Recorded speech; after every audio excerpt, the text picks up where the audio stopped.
నందిగామ మండలం లింగాలపాడు జిల్లా పరిషత్ ఉన్నత పాఠశాలలో ఈ ఏడాది విద్యార్థులు 10వ తరగతిలో ఉత్తమ ఉత్తీర్ణత సాధించారని ప్రధాన ఉపాధ్యాయులు ఆళ్ల రాంబాబు మీడియాకు తెలిపారు. Morning study hours, 100 days program, 3 సార్లు ప్రీ ఫైనల్ పరీక్షలు నిర్వహించడం వల్లే ఈ విజయం సాధ్యమైందన్నారు. అలాగే ప్రతిభ చాటిన 5గురు విద్యార్థులను స్థానిక ఎమ్మెల్యే తంగిరాల సౌమ్య సన్మానించి హైదరాబాద్ కు విమానంలో తీసుకువెళ్లి విందు ఇచ్చారని, ఇది విద్యార్థులు ఎంతో సంతోషాన్ని నింపిందని పేర్కొన్నారు. ఒకటి ఏర్పాటు చేసాం. మరి అతి త్వరలో సోలార్ యూనిట్ కూడా ఏర్పాటు చేయబోతున్నాం. పిఎం శ్రీ నిధులతోటి మనకి గత వారం క్రితం అంతా కూడా సీసీ కెమెరా పర్యవేక్షణలోకి ఈ పాఠశాల అంతా వచ్చేసింది. దాంతో పాఠశాల పరిరక్షణ, పాఠశాల రక్షణ చాలా ఈజీగా ఉండే విధంగా ఉంటుంది.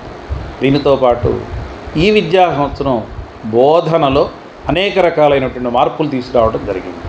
పాఠ్యపుస్తకాలని 6, 7, 8 తరగతులు కొత్త పుస్తకాలు, 9, 10 పాఠ్యపుస్తకాల్లో అనేక మార్పులు చేయడం జరిగింది. ఇందులో భాగంగా 6వ తరగతి 7వ తరగతి విద్యార్థులకి మొదటి 40 రోజులు ప్రిపరేటరీ కార్యక్రమం అంతా కూడా రెడీనెస్, లాంగ్వేజెస్ అంతా ఒక రకంగా, నాన్ లాంగ్వేజ్ ఒక రకంగా బుక్స్ కూడా సరఫరా చేశారు. వెనకబడిన విద్యార్థులకి వీటన్నిటినీ బోధించడంతో పాటు ప్రతిరోజు వాళ్ళ యొక్క పర్యవేక్షిస్తూ 40 రోజులు అయ్యేసరికి వీళ్ళందరూ స్ట్రీమ్ లైన్లోకి వచ్చేట్టుగా చూడాలి. అలాగే 6 నుంచి 10 తరగతుల విద్యార్థుల్ని, మెరిట్ విద్యార్థుల్ని, అలాగే కొంచెం వెనకబడిన విద్యార్థుల్ని విడివిడిగా రైజింగ్ స్టార్, షైనింగ్ స్టార్స్ అని చెప్పి మనం చక్కగా వాళ్ళ స్థాయిలో రైజింగ్ వాళ్ళకి మెరుగైన విధానం, షైనింగ్ అయిన వాళ్ళకి ఎక్కువ మార్కులు వచ్చే విధంగా బోధించే విధంగా ఏర్పాటు చేయడం జరిగింది. ఈ విధంగా 7, 8, 9 తరగతులు జూన్ వరకు రెడీనెస్, 6వ తరగతి ఒక 40 రోజుల పాటు రెడీనెస్, ఇవన్నీ చేస్తూ స్ట్రీమ్ లైన్లో తీసుకొచ్చి చదువు చెప్పడం ద్వారా ముందు వాళ్ళు చదువుకోవడం, రాయడం అనేది ముందుకు వచ్చే విధంగా ఈ సంవత్సరం విద్యా ప్రణాళిక ఏర్పాటు చేయడం జరిగింది. దాంతోపాటు అకాడమిక్ క్యాలెండర్ని చక్కగా ఇంప్లిమెంట్ చేసే విధంగా ముందుగానే అకాడమిక్ క్యాలెండర్ పంపించడం జరిగింది. దాని విధిగా తప్పనిసరిగా దాన్ని పాటించాల్సి ఉంటుంది. విద్యార్థులకి ఆనందంగా ఉండటం కోసమే ప్రతి శనివారం నో బ్యాగ్ డే అనే కార్యక్రమాన్ని కూడా తీసుకోవడం జరిగింది. గత విద్యా సంవత్సరం చాలా సక్సెస్ఫుల్గా జరిగింది అది. ఈ సంవత్సరం కూడా నో బ్యాగ్ డే ఏర్పాట్లు, దాన్ని ప్రతి శనివారం జరిగే విధంగా, ఆ జరిగేటువంటి రోజు ఏ పీరియడ్ ఎలా జరగాలనేది తారీఖు వైజ్గా కూడా అకాడమిక్ క్యాలెండర్లో పొందుపరచడం జరిగింది. దాన్ని పూర్తిగా స్టడీ చేసి ఉపాధ్యాయులు దాన్ని నడిపే విధంగా ఏర్పాట్లు జరుగుతూ ఉన్నాయి. ఇంకా వీటన్నిటికన్నా కూడా కొత్తగా వచ్చినటువంటి పాఠ్యపుస్తకాల్లో మనకి స్కాన్ చేసుకునే విధంగా మనకి ఇచ్చారు.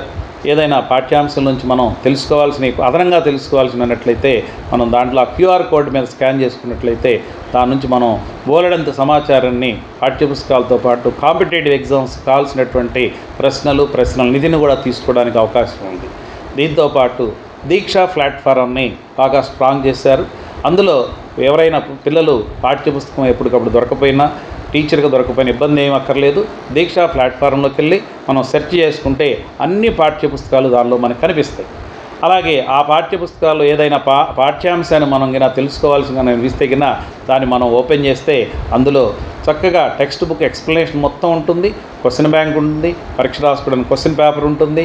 ఆ తర్వాత దానికి ఎవాల్యుయేషన్ చేసుకుని ఆన్సర్లు తీసుకుని మళ్ళీ మన మార్కుల్ని సెల్ఫ్ అనాలిసిస్ చేసుకునే విధంగా కూడా దీక్షా యాప్ అనేది చాలా పటిష్టంగా విద్యార్థుల పరంగా, ఉపాధ్యాయుల పరంగా కూడా దీక్షా యాప్ డెవలప్ చేయడం జరిగింది. అది ఈ సంవత్సరం బాగా చక్కగా ఉపయోగపడే విధంగా విద్యాశాఖ అధికారులు తయారు చేశారు. వీటన్నిటికి తోడు ఇంకా ప్రధానమైనది ఆంధ్రప్రదేశ్ ప్రభుత్వం తీసుకున్నటువంటి ఒక ప్రత్యేకమైన చర్య లీప్ యాప్.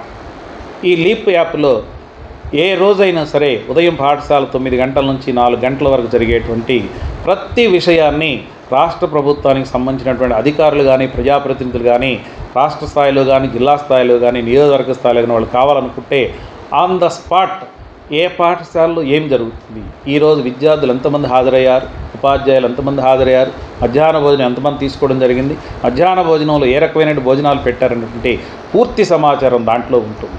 ఇదొక్కటే కాకుండా పాఠశాల గ్రేడ్ కూడా అదే లీప్ యాప్లో మనకు కనిపిస్తూ ఉంటుంది. ఆ లీప్ యాప్లో కనపడే గ్రేడ్ వల్ల దాంతో పాఠశాల ఏ గ్రేడ్లో ఉన్నది తెలుసుకొని ఉపాధ్యాయులు ఆ పాఠశాలని ఇంకా డెవలప్ చేయడానికి, ఎందులో వెనకబడ్డామో చూసుకొని అన్నీ కూడా చేసుకునే విధంగా మనం దాన్ని తీసుకెళ్ళడానికి లీప్ యాప్ చాలా అందరికీ ఇంకా గొప్ప విషయం ఏంటంటే ఈ లీప్ యాప్లో ఈ సంవత్సరం తల్లిదండ్రులు కూడా యాడ్ చేశారు. తల్లిదండ్రులు యాడ్ చేయటం వల్ల ఏమవుతుందంటే ఆ లీప్ యాప్లో తల్లిదండ్రులు యాప్ ఓపెన్ చేసుకుని వాళ్ళ అబ్బాయిని సెర్చ్ తీసుకుంటే ఆ అబ్బాయి ఎన్ని రోజులు బడికి వచ్చాడు, లేదా ఎన్ని పరీక్షలు రాశాడు, ఆ పరీక్షల్లో ఎన్ని మార్కులు వచ్చినాయి, వాళ్ళ అబ్బాయి పాస్ అయ్యాడా లేదా, మెరిట్గా ఉన్నాడా, ఏ ర్యాంకులో ఉన్నాడా అనేది మొత్తం తండ్రి ఇంటి దగ్గర కూర్చుకొని ఒక సెల్ ఫోన్ ద్వారా పూర్తి సమాచారాన్ని కొడుకు గురించి తెలుసుకోవచ్చు. అధికారులు జిల్లా స్థాయిలో కూర్చొని రాష్ట్ర స్థాయిలో కూర్చొని కూడా పాఠశాల యొక్క మొత్తం భౌగోళిక విద్యారంగ అన్ని పరిస్థితులను కూడా అవగాహన చేసుకునే విధంగా లీప్ యాప్ను డెవలప్ చేయడం జరిగింది.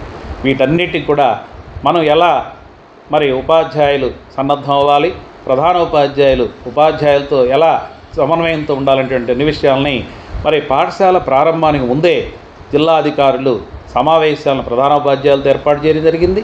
ప్రధాన ఉపాధ్యాయులు పాఠశాల ప్రారంభానికి ముందే మరి ఉపాధ్యాయులతో సమావేశాలు ఏర్పాటు చేయడం జరిగింది.